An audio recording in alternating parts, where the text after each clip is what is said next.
Fun fact, Earth is about 4.5 billion years old, and mankind about 140,000 years old. Let's put that into perspective. If you were to condense Earth's lifespan into 24 hours, that's one full day, then us humans have been on this planet for exactly 3 seconds. 3 seconds and look at what we have accomplished. We have split the atom and we have built amazing machinery that can soar through the stars. But in doing so, splitting the atom has created nuclear warfare, and the feeling of wanting to explore beyond our world has made us neglect our home. Now, as intelligence speaks, wisdom listens, and we have willingly covered our ears to Mother Nature's screams and closed our eyes to her help wanted signs.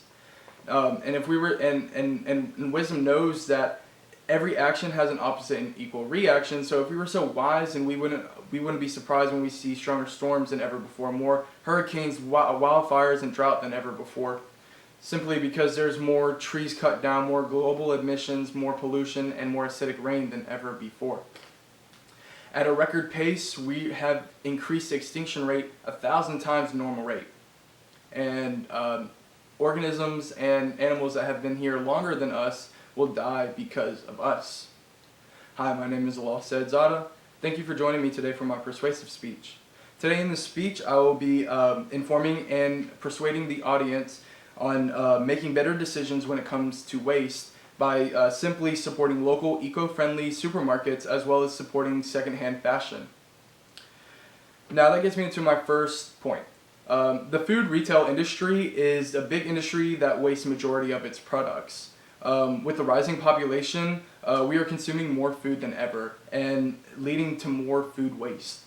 Now, in the U.S., around 30 to 40% of the food supply ends up as waste, and most of it going to landfills across the country, and then most of it, and then another majority part of it landing up in our oceans.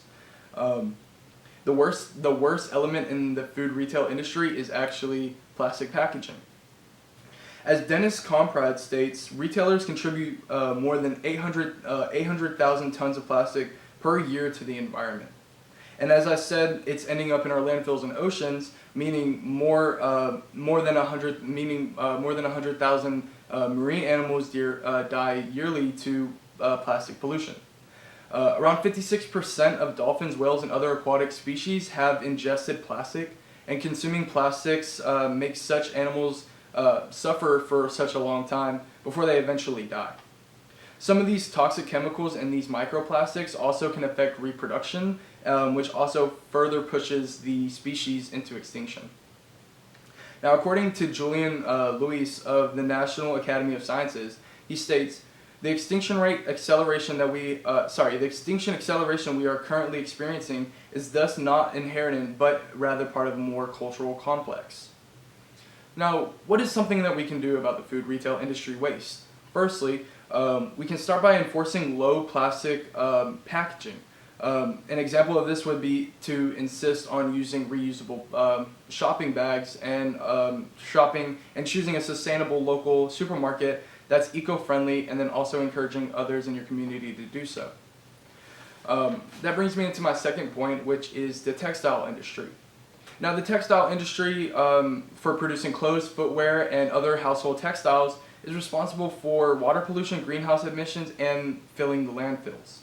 Now, approximately 2,700 liters of water is used to produce one single t-shirt, and that's enough drinking water for one person for 2 years. And Jane Whitman, the lead MEP of the Circular Economy Action Plan, states, textile production is estimated to be responsible for about 20% of global clean water pollution from dyeing and finishing its products. It is also said that the fashion industry is responsible for 10% of global carbon emissions, more than international flights and merit shipping combined. Now, what is something we can do about this? For one, we need to discourage fashion wastage by prioritizing secondhand clothes. Now, this can simply be shopping at a thrift store like Goodwill, Plato's Closet, or Valley Rescue. Another thing we can do about this is to actually reuse old textiles and make them into more fun, stylish, and fashionable clothes.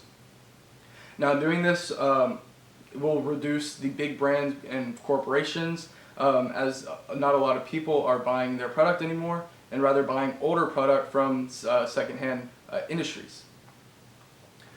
Now, many of you may ask, I recycle, isn't that enough? And I would actually have to say, no, it's actually not. The recycling system we have actually created in America is incredibly inefficient. And the truth is, it's a poorly designed, fragmented system that relies on voluntarily individuals and businesses, participation of individuals and businesses. And that's it. From one of my personal experiences in the fast food industry, we didn't have any recycling bins or dumpsters.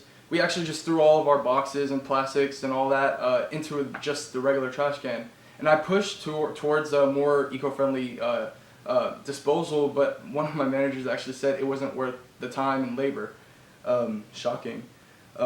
As Rachel Carson, a lead contributor of the Everyday Environmentalist, said, glass is a material that is infinitely recyclable. Unfortunately, the price to recycle glass is often so high that manufacturers won't even bother to recycle glass.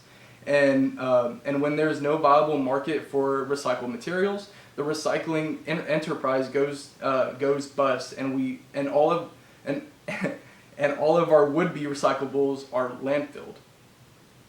Now, in short, the real problem with recycling is because it's always been a Band-Aid.